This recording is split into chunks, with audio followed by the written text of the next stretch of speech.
Greetings, Earthlings. Welcome to Level 33, a weekly podcast with the 33 illustrators that contributed artwork for the book Eclipse of the Mourning Star. I am the author and your host, Robert Eujean Ogden. Eclipse of the Mourning Star is available online at all bookstores as well as the book's website at eclipseofthemorningstar.com or abbreviated EOTMS.com. This week's guest is the artist for Chapter 32, Where a Tiny Spark Still Burns. Catherine Fox is an Olympic gold medalist, fitness instructor, deep diver, painter, and above all, a mother of two. Kat is also the model in the photograph from Chapter 12, Lovesick, where she dove to the bottom of the ocean off the islands of Barbados to capture the photograph for the book with aquatic photographer Kevin Padmore, aka Black Cousteau. Welcome to the show, Kat. Thank you for having me. Yeah, absolutely. So first of all, I wanted to throw a huge thank you out to you because you were so helpful throughout the process of gathering the artwork, both contributing that beautiful photograph for Chapter 12 with Kevin. I'd love to touch on that. We'll bring Kevin on the show too to talk about his experience with you. So I remember that I was kind of getting hung up on one chapter that was remaining. And throughout the process, you had suggested your own friends as artists, which was a big help, but also just kind of moral support and getting to the finish line, which seems like your MO, getting to the finish line. You have some experience getting to the finish line now. Yes, yeah, I am a willful person. There, I said it. Mm-hmm. It's well known. Stand up and admit it. I am a willful person. You might be the last to know. Yeah, I there are moments of tunnel vision in my life, but that being said, I also feel like I'm a very conscious person, open-minded, and a big heart, big genuine heart. And actually, the title of the painting we'll get back to the Olympic thing in a second, but the title of the painting is called The Heart of the Conscious Mind. So I can go into depths of some of the symbolism behind the painting. And by the way, it's a work in progress. It's been a work in progress for nearly 2 decades. I'm not sure if I'll ever finish it. There's times where I'll work on it more than others, but it's like life in a sense. It's one of my pieces that I think I'll be working on for the rest of my life. Now, going back to that willful personality spark, I am an Olympian. I'm a swimmer. I went to the 1996 Olympic Games as a swimmer. And I would also say that I'm a team player. I really am. I got to the Olympic team in the 400 freestyle relay. Subsequently, my swim there at the Olympic Games in that freestyle relay gave me an opportunity to be put on the medley relay. Mm-hmm. So I made the team in one event, but because my swim was one of the strongest legs in the prelims and finals of that event, they decided to put me on the medley relay. And that's kind of governed by swimming bylaws. It's pretty complicated, but there was an extra spot on the medley and they weren't sure if they were going to put me in the freestyle leg, the backstroke leg, or the butterfly leg. And evidently they decided the fastest position for me was in the anchor leg of the medley prelims event. Mm-hmm. And finals, they had a whole different, well, they had not a whole different team, but they had 2 different entries in the finals. So there was 4 people, obviously. 2 swam in the prelims, 2 repeat swims in the prelims to finals, and then 2 new members of the finals. Regardless of all that, told you it was complicated. Regardless of that, I left the 1996 Olympic Games with 2 Olympic gold medals. Nice. You brought them home. That's amazing. How did you begin being a swimmer? What age were you? I was toddler age. Mm-hmm. My parents threw me into the pool one day, and is this literally? Basically, yeah. Yeah. I was swimming like a fish before I even understood what swimming was. Mm-hmm. The only memory of me, my first memories of me swimming were literally swimming like a fish, like a dolphin. So they threw me in the water, and from parent to parent, I swam to them underwater with an undulation stroke, the underwater dolphin kick, which they call the fifth stroke in swimming. Mm-hmm. And that was my specialty. And you basically propulsion your body through undulating using your torso and your lungs as a mechanism to create propulsion through your body. And so if you can see a fish swimming, that was me. It didn't make sense to use my arms or my legs. And I remember people saying, wow, look, she swims like a fish. She swims like a fish. And thinking to myself, well, how else are you supposed to do it? Right, exactly. That's the natural way. Yeah.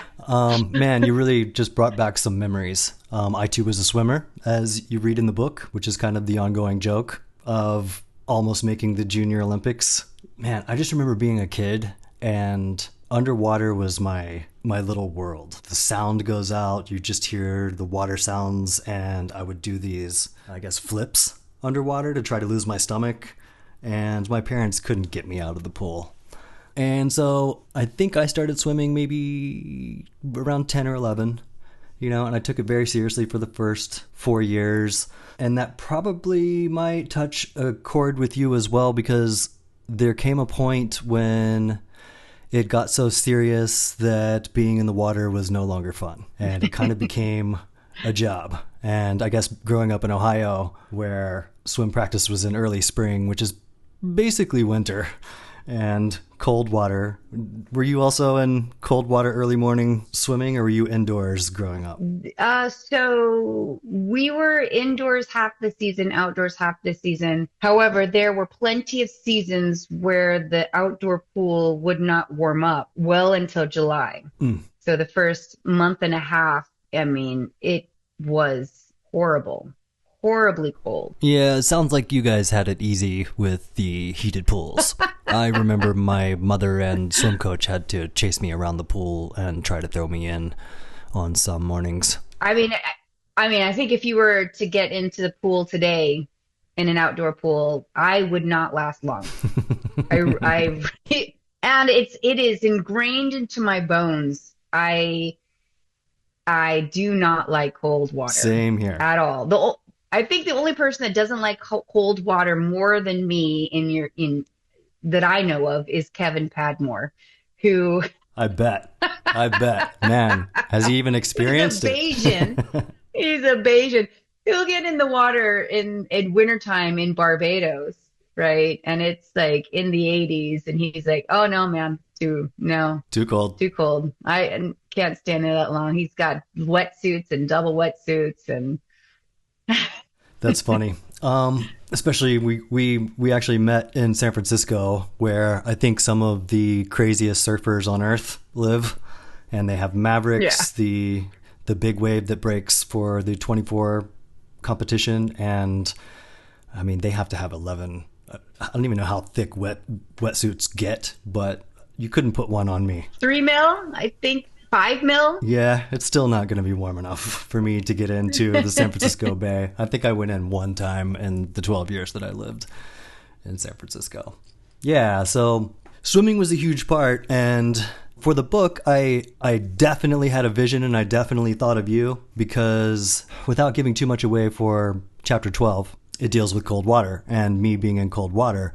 And at the same time, I'd seen you guys were taking these amazing photographs underwater, and we started collaborating on it. I think ours was the most collaborative of all of the pieces, which was awesome.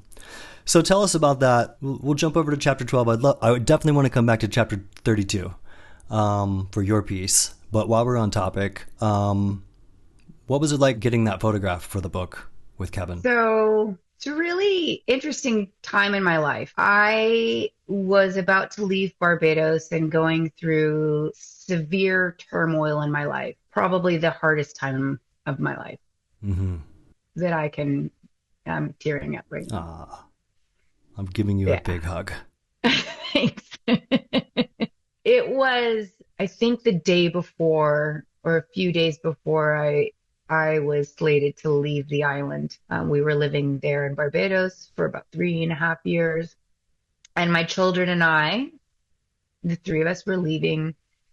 And it was one of the last moments I had with Kevin. And doing an underwater photography shot. And I had you in mind and your piece, and we had talked about what it would look like and kind of images and playing around with ideas. But I got in and I didn't have long. I was like, Kev, we got 30 minutes, maybe 45. Then I got to go pick up my kid. And we got in the sea, and there is a deep sense of sorrow as I was carrying for many reasons. And we swam out, and I just started dancing in the ocean. I started dancing. So, by the way, it's not the ocean, it's the sea. Barbados has two sides to the country, and one is the Caribbean Sea and Caribbean Sea and the Atlantic Ocean. So it was the seaside. You will be corrected if you're in Barbados. Got it. Got it. Noted. We were in the sea, in the bay, and I just started to swim and we started to play. And it felt very freeing. It felt like a brief moment of sanity in a time that was all too chaotic and scary and overwhelming. It didn't last long. Of course, you have to resurface, I guess. Yeah. That's the thing about lungs and not having gills. Yeah. Yeah, so that was kind of a reconnection for you with water, kind of your time in Barbados. Yeah. Would you say that you have always been in the water, or was your time in Barbados kind of a reconnection? Always in the water. Yeah. So I have a very deep connection with the water. And it didn't really make sense to me until and I take this with a grain of salt, please, but somebody gave me a Chinese astrological reading. Mm-hmm. And she read my chart, and I was like, "What'd you think?" And she said, "Oh my God, girl, I have never seen a person more imbalanced in my entire life." Well, she hasn't met me. And I was like, "What do you?" Wow. I was like, "What do you mean?" And she said, "Fire, fire, fire, fire, fire, fire. Everything is fire. You are all fire. There's fire everywhere. You're just fire, everything fire." And I was like, "Okay, Yeah, water yeah. makes sense Might need a then." little water to help balance out that fire. That's great. And so, yeah, so water has always been, I've spent so much time in the water. I can't even tell you. When I was 8 years old, I was biking to and from my home as an 8 year old a mile to go to practice. And I would spend from, 9 o'clock in the morning till 6 p.m. at night in the pool. And my mom would come, she would drop off my lunch at noon. And it's kind of crazy. It's like, yeah, Mm-hmm. that And happened this in was the 80s. rigorous You training. let your Oh, child. yeah. I know what you're going to say. Yeah. Well, no, this was not rigorous training. This was 8 years old at the city pool from 9 a.m. till 6 p.m. being a mermaid. Yeah, same, but I was a shark. And yeah, the parents in the 80s. I got dropped off at 9 in the morning and left there until 5 p.m. when my mother would decide to come and pick me up. So walk us through a day. Like when did you start to take swimming seriously? First hour and a half might have been practice, and then I had dive practice, and then the pool would open up, and then my mom would drop off a cooler of food, and then they would come by around 5:30, 6 p.m. at night in the minivan, and they would haul my bike up and me, and I'd go home and I would eat and I would repeat the next day. And that went on for years until finally I said, I think I want to join a year-round swim program. Mm-hmm. And everyone's like, that makes sense. So I started swimming for the Blazers, which was a local team here. And that went from, 2 to 3 hour practices 6 days a week as a 10-year-old, maybe even 9. So if I'm thinking 9, then I started with Roland Park Stingrays at 7, but started year-round swimming until I was about 14. Then at 14, I went to 2 practices a day on Mondays and Fridays, and then it went to, 5 practices, doubles a week. So that was 9 practices a week. And then that went on for years. And then it went to Stanford University, where there was Nice. even more time and more competition and more of everything. So let's see, you were 18 in the Olympics? Yes, I was a senior in high school. Let's talk about that. I want to dive into the gold medal races. So let's talk about the freestyle one first, because it sounds like the medley has a little more drama. We'll save that one for later. Were you anchor in the freestyle? No, I swam Third. the third leg. So what was it like getting, walking to the blocks? Our biggest competitor were the Chinese at that point, and there was a lot of accusations that they were using performance enhancing drugs. Mm-hmm.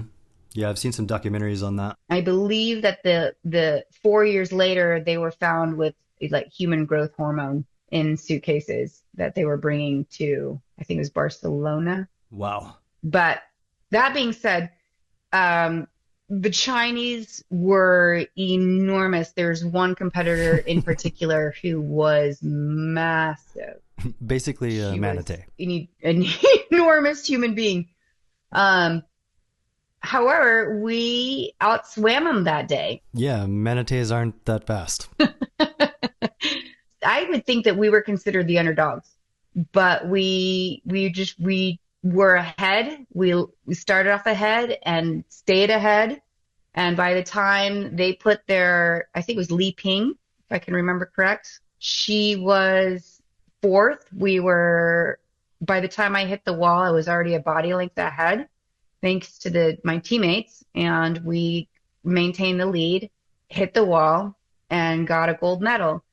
Now, one of the most interesting things about that for me at that time, was there was a picture that went down and as one of the most photographed pictures of the 1996 Olympic Games. And it was of the 4x1 freestyle relay. And at the time of winning the medal, we had all climbed out of the race. We had put our arms around each other. And at that exact moment, in a crowd of 35,000 people, my dad was sitting about 30 meters on the first row. I had no idea where they were. They were supposed to be in nosebleed seats. Dad's not having that. Somebody had exchanged. They ended up speaking with somebody who had 4 tickets, and they said, "Oh yeah, my sister is competing." And they said, "Well, why don't we do this before the race? We'll come up to your nosebleed seats and give you our ticket stubs, and the 4 of you, my mother, father, brother, sister." Came down to the first row and were there on the first row to watch our event. And out of 35,000 people after the race, I heard my father screaming my name, which is just still mind-boggling to me. And he must have a loud voice. That or it was telepathic. Who knows? Yeah. Yeah. But I saw him and he pointed at me and I laughed and pointed back. And at that moment, there was about, I don't know, 1,000 cameras that went off. It was just flash, flash, flash, flash, flash. And so if you look at 1996 Olympic Games, it's really one of the most photographed pictures of, it was like on the cover of Time magazine and Life magazine and Sports Illustrated. It was really everywhere. So that was that was an interesting moment. Nice. I would say. That's awesome. So what's it feel like to win a gold medal? That's a loaded question, because when you stop to think about it, it's mind-boggling. It really is. Like, you feel like you are absolutely on top of the planet. You are on top of the world. You literally feel like you're number one in the whole world. Because you are. At the same time, a good coach makes you feel like it's just another day. So you go through so much rigorous training, so much practice, so many events, the meets that you're picking out, the repeats and everything. And I don't want to, you could say it's building your ego, but it's building your confidence, right? It's making you feel comfortable in your skin in that moment. Mm-hmm. And you can see people behind the blocks if they're comfortable in their skin or if they're not. And the goal would be a good coach, a good support network is surrounding you because there's nobody who gets there by themselves. Mm-hmm. You have an enormous support network. You've got trainers, you have nutritionists, you have sports psychologists, you have coaches, you have your parents, you have multiple coaches, you have friends, you have family, you have all these people behind you that are building you up and there for you. And even teammates, my teammates who were not national class athletes, they were right there with me. They were. And so you don't do that alone. And you get there and you feel like this is normal. And then when you look back on it 25 years later, you're like, wow, that was crazy. That was crazy. So you come back stateside, right? And I've heard about like post-Olympic blues. Would you say you Yes. got hit by those? I was really lucky. I did not experience the post-Olympic depression. Mm-hmm. I did experience a pretty difficult time after my second trials, 2000 Olympic trials. Mm-hmm. I did not make the team, and I had a pretty difficult time because you are done. You are trying to discover who you are outside of swimming. You are trying to feel normal. There were a lot of other things that kind of went into that moment. I believe that I was hormonally imbalanced. I believe that I had I think I did suffer a little bit from body dysmorphia, and that's something that I might carry a little bit the rest of my life. But I was also dealing with a tremendous amount of muscle tissue that was imbalanced. What is body dysmorphia?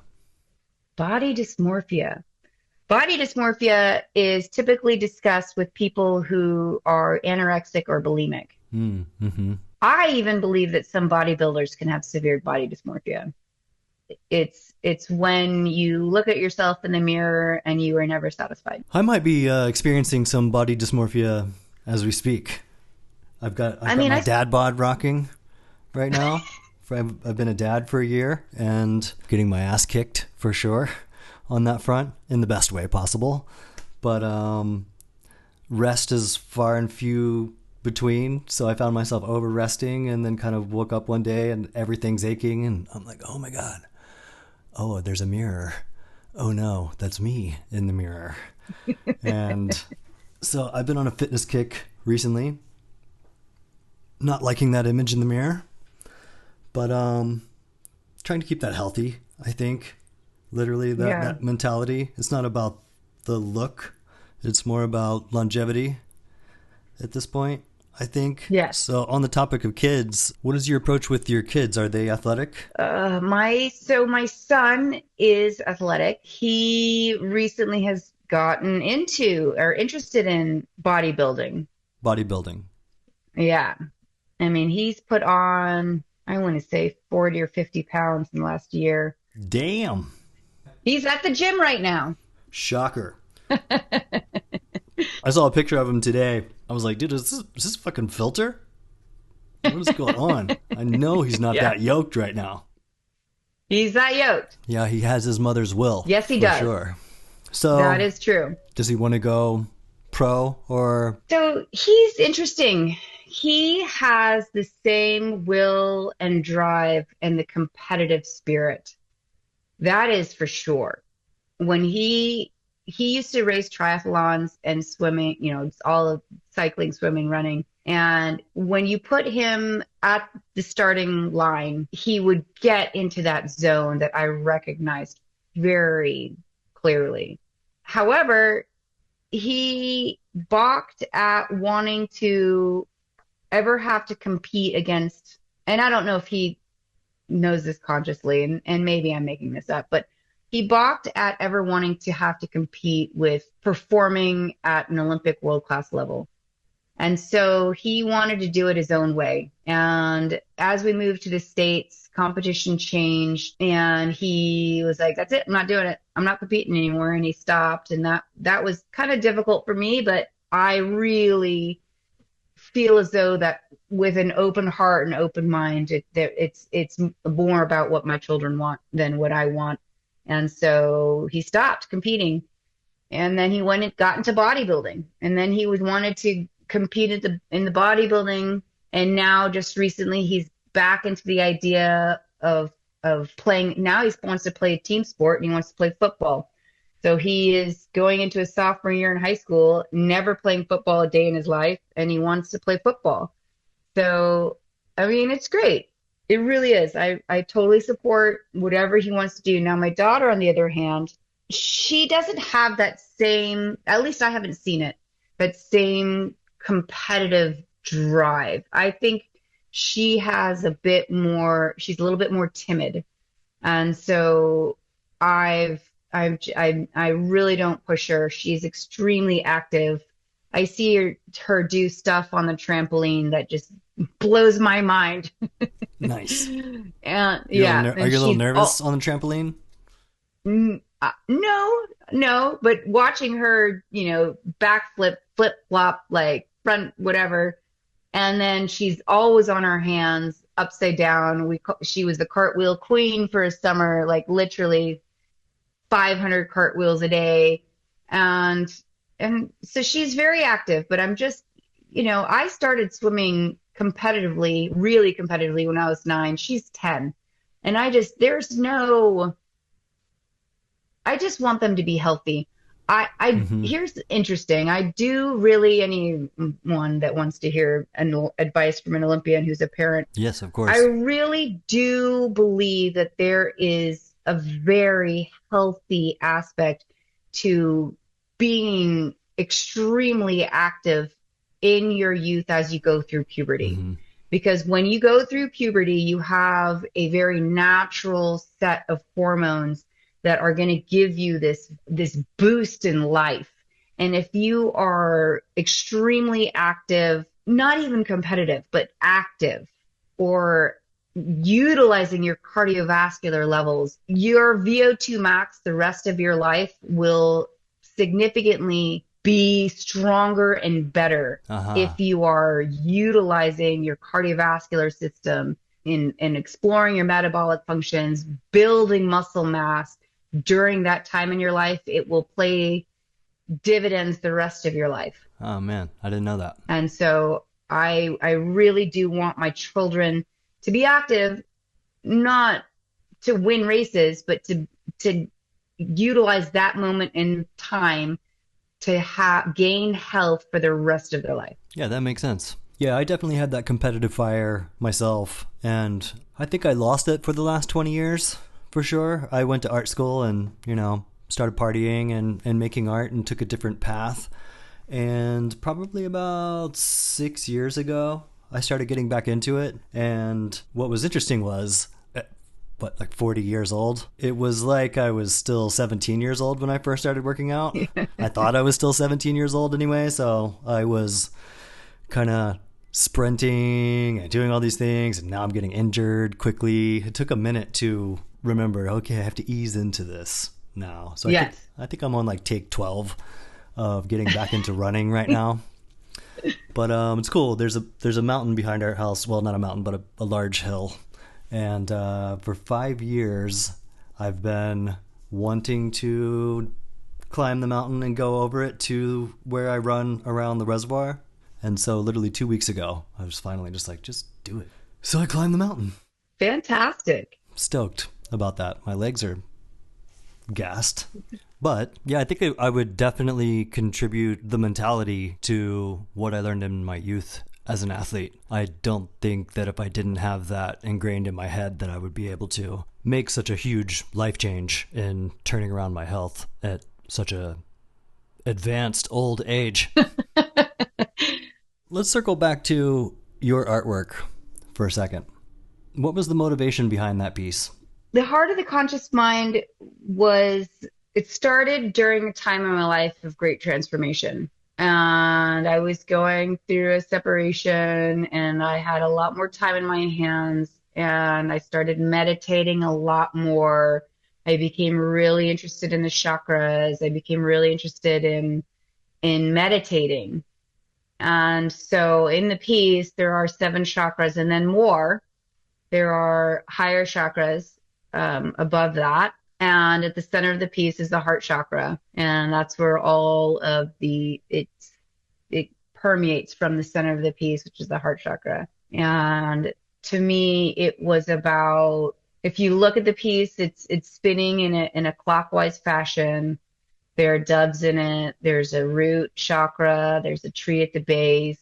You can see different levels to it. And all of it was a means for me to bring clarity to these different ideas in my life, growing a root, growing a foundation, clearing my emotions, getting control of my emotions, and like clearing out some negative thought patterns, having a will that was integrated into the heart and the heart chakra, and just a voice, having a clear intuitive path. You can see the third eye, and there's at the crown is a lotus flower, and above that are spirit guides. So I feel like there's a spirit guide that follows me, and then there are guides that kind of supersede that spirit guide that watches over me.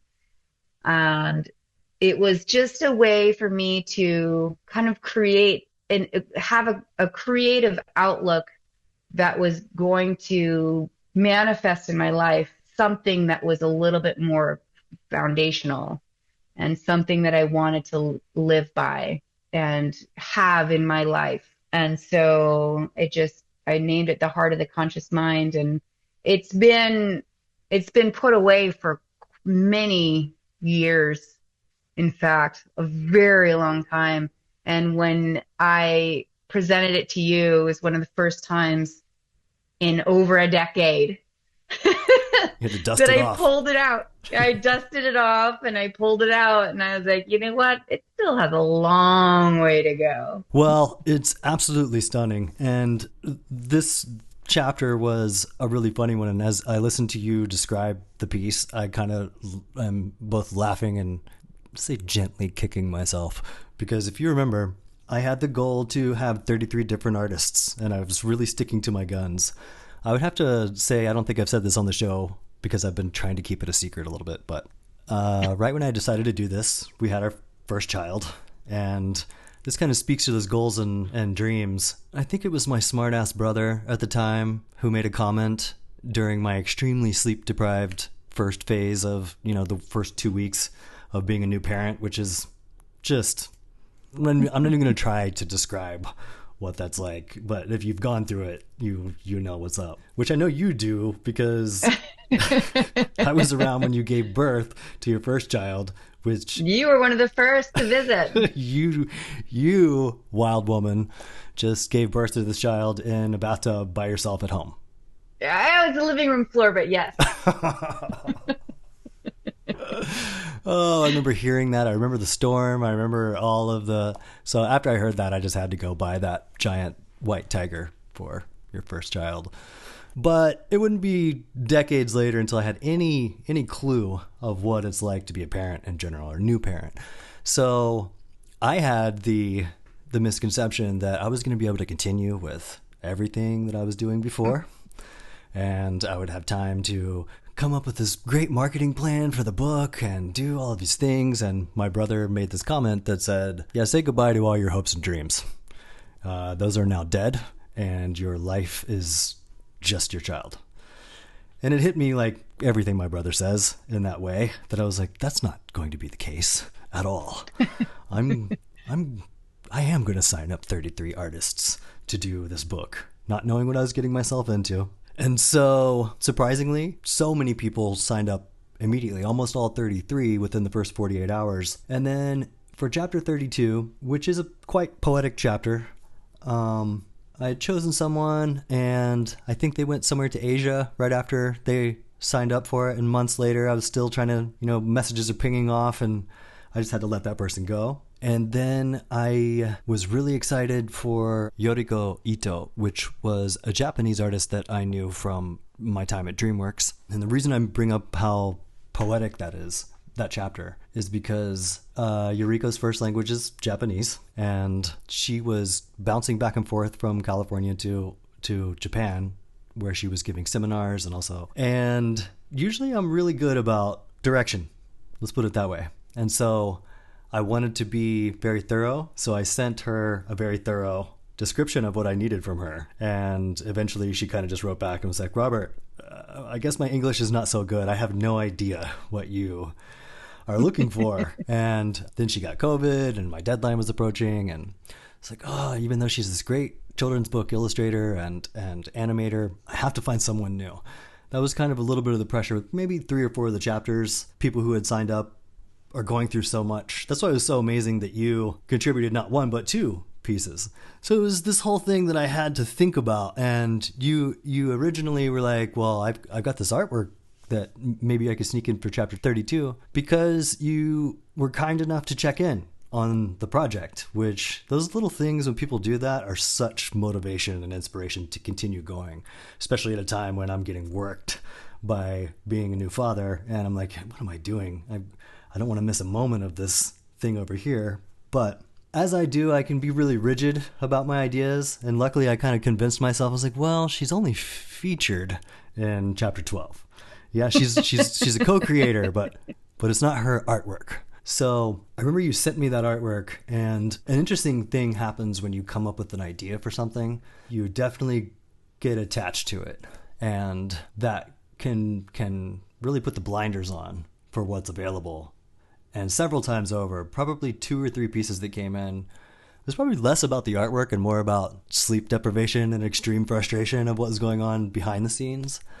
But I originally was like, man, I don't know. I came up with this idea. And like all of my creations, I think I've talked about that before in the podcast, where it's, if I take a step back, separate myself from it, which in my mind comes out as, I quit. I'm never doing this shit again. I'm done. I'm going to burn the book. I quit, which is kind of this phoenix process that I go through. And somewhere in there, freeze up the idea. And then I start looking around again, and then I see this piece that you sent again. And I reread the chapter, and I couldn't find a more fitting piece, even if someone designed it specifically with the things that I had in mind, especially after the description that you did. It's where a tiny spark still burns, and there are so many themes throughout the book and one-liners that it's almost like if you get to the end of the book, you see your piece, it looks like you created it specific, because there are the doves and the lotus and the roots, and all of those seeds were planted throughout the book. It's kind of like a parallel existence we all experience, right? Being connected to that. I hear you, yeah. Sorry for the deep dive, but hey, speaking of deep diving, you're also a free diver. Well, I'd like to believe I'm a free diver, but free diving is all relative. And yes, I have a very strong VO2 max, which I've discovered this year. Well, for those who don't know, because I've told people of this, that you're doing this specifically, because I recently became aware of freediving. I don't know how long it's been around. But freediving, for anyone who doesn't know, are this specifically insane group of people who take a big breath and go start diving as deep as you can in the ocean to see how far you can get. That's correct. And I've seen the videos of people resurfacing, those going for the record, and people literally die. Let's just say it like that. No, they really don't. There are deaths. Okay, fine. There are deaths. But, and not to minimize how dangerous the sport is. However, they don't die normally. There's been some cases, and I could go into that, but that's not what this is about right now. People do pass out. They do pass out at the surface. They do. They call them shallow black water. It's a shallow black water pass out. Oh, and you can also shallow black water pass out at the surface of the water as well. Which, oh God, this is going to get interesting. Which is the reason why they changed the rule in international swimming to only be able to swim 15 meters underwater in backstroke. Mm-hmm. And so we'll get to freediving in a second. Burkoff Blastoff, David Burkoff, he swam 40 meters underwater in a dolphin kick undulation, came up, took a couple of breaths, did a flip turn, and swam another 35 meters or more underwater and came up and swam backstroke to the finish, and he blew out the competition. And then there were some people who were starting to have these shallow water blackouts at the surface, and they rewrote the international bylaws of swimming, and you could only swim 15 meters underwater off the start and turn of backstroke events. Then in my relay, my event in 1996, this might have been, I don't know, 8 years later, I swam 25 yards off of the start and then 15 meters off of the turn in my race in the Olympic Games. And after that Olympic Games, there was another swimmer, Misty Hyman, who did the same thing. She swam 35 meters off the start in butterfly and 15 meters off the turn. After that Olympic Games, they changed the rule where you could only swim 15 meters off of the start and turn in both freestyle, backstroke, and butterfly. So that's the beginning of my hypoxic swimming career. Now, free diving, you take a big breath and then you dive down and you swim vertical descent down as far as you can. You grab a tag, you turn around, you come back up. Now, I've never competed in freediving. I've only done it out of interest. My PR is only 42 meters. Now, world record is like 100 some meters. So that's what I'm saying. It's relative. But I think I might get like 8 meters in the ocean before my ears are popping and I'm too buoyant to go any further. You have to equalize your ears. There's so many different techniques that you do to get down, which involve equalizing.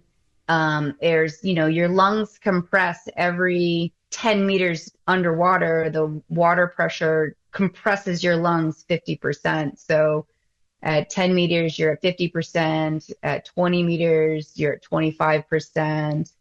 And that continues to go down until you get to a point where your lungs are the size of a lime. Wow. Right. And that you start to get free fall. They call it free fall at about 30 meters, where your lungs have compressed so far that your body just starts to descend without any effort. Okay. And you have to learn how to at one point at about 30 meters, you take air from your lungs and put it into your mouth. And then you do one last equalization in your ears, and that will get you as far down as you need to go. Now, again, this is all relative. When I hit 42 meters as my PR, it was because I ran out of water and I hit the seafloor. Okay. I feel like there might be a record in there. You might be chasing a record after that comment, no? Well, mind you, I live in Kansas right now. Not a lot of 100-meter deep bodies of water there. So is it done in any body of water? It's typically done in the ocean or the sea. Okay. There are hypoxic events that go horizontally, where you swim in a 50-meter pool and you turn around. And so that's one way I could potentially train if I really had the drive to do so. Another way to train is by running, holding your breath. So how long can you hold your breath? Well, so my PR while I was swimming regularly in the sea was 4 minutes and 20 seconds. Whew. Man, almost 5 minutes without taking a breath. So how do you train for that? Do you hit the bathtub at home or? No. Everyone out there listening, never train free diving or holding your breath in any sort of water without somebody watching you. Because you might black out and drown. Because you might black out. You can hold your breath lying on the couch as often and as long as you want, because if you do pass out, you just wake up.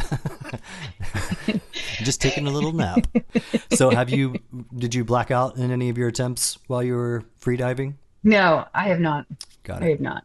So you probably still had some lungs. I feel like you might be like 110 meters if I know Cat Fox. Oh gosh. I I am not going to lie that I've considered it. I would need to severely change and alter my lifestyle in order Mm-hmm. to achieve that goal. And yes, there is a possibility of training freediving in Kansas. It is a lot harder. The hypoxic training, I mean, I could talk about this for hours. There's so much science that goes into it. Well, do they have pools there for you to do it there? No, I mean, you have a 50-meter pool, right? So I could, but 50 meters long. Or it's not 50 meters deep. we're correct. But part of the real skill in freediving is really learning how to equalize, learning how to judge, learning how to keep your heart rate low, learning how to, you want to keep your body in and using substrate of fat versus glucose as long as possible. You want your aerobic threshold to be as high as possible. Mm-hmm. You want to train your ability to basically one of the biggest things to stimulate your body to breathe is not a depletion of oxygen. One of the things that really stimulates your body to breathe is the buildup of CO2. So you can train yourself to feel a buildup of CO2 and not panic and feel that this is normal. And that panic element is such an enormous part in keeping your heart rate low. Now, if you are 50, 60, 70, 80, 100 meters down, when you're at the bottom that far down, the amount of pressure on your body is tremendous. Mm-hmm. And then you have to turn around and swim back up to the surface. At that point, exerting yourself, and you immediately go into a glycolic function using substrate of, you have to use power, which is your muscular system. When you're going down, that's all meditative. Mm-hmm. You don't have to move. You just fall. Right. You might barely adjust yourself, but turning around and coming back up, you have to use an enormous amount of power to get that propulsion to move back up to the surface. Now, as you slowly start to rise to the surface, granted, this is all in theory. I've never swam anywhere lower than 42 meters. So that's like, we're talking, you can't even compare these two things, but I know the science behind it. When you're swimming to the surface, at that point, as you ascend, the volume in your lungs increases every 10 meters by half. Mm-hmm. And at that point, you're going to feel a bigger sense of CO2 depletion. Mm-hmm. I think I got turned on to this. Did you see the documentary Human Playground with Idris Elba on Netflix? No. I think you would like it. Idris visits many countries covering all of the absolutely crazy sports in the world. Bullfighting is the least crazy sport, I think, that he covers. And one of them is free diving and then some sort of ice diving. There's people that are, cut holes in the ice and see how long they can stay underwater. No, thank you. Yeah. So, yeah, I think it was when we were discussing this piece that you mentioned that you were free diving at the time, and it just seemed like the perfect image for that particular chapter, which I guess was kind of free diving that I was doing in the chapter to try to retrieve an infamous lost sandal, which almost caused me to drown because I'm not a free diver and that was not free diving. But I can't thank you enough for doing both of those. And we'll get Kevin on the show. I've spoken to him and he's down. Maybe we could find a time when all three of us are available and you guys can really go into detail about your trip, because I think we left some things out about specific like cyclone or something that was headed your way that you guys had to leave town for, which is not out of the norm for life in Barbados. So I'd like to thank our guest for today, Cat Fox. Good friend of mine. Thank you. And I'm glad I could be there for you, supporting you along this endeavor. I have hopes and dreams of someday writing my own book, and this is definitely going to be an inspiration. And I also really want, thank you for being there for me in one of the hardest moments of my life. And I'm going to go. Great.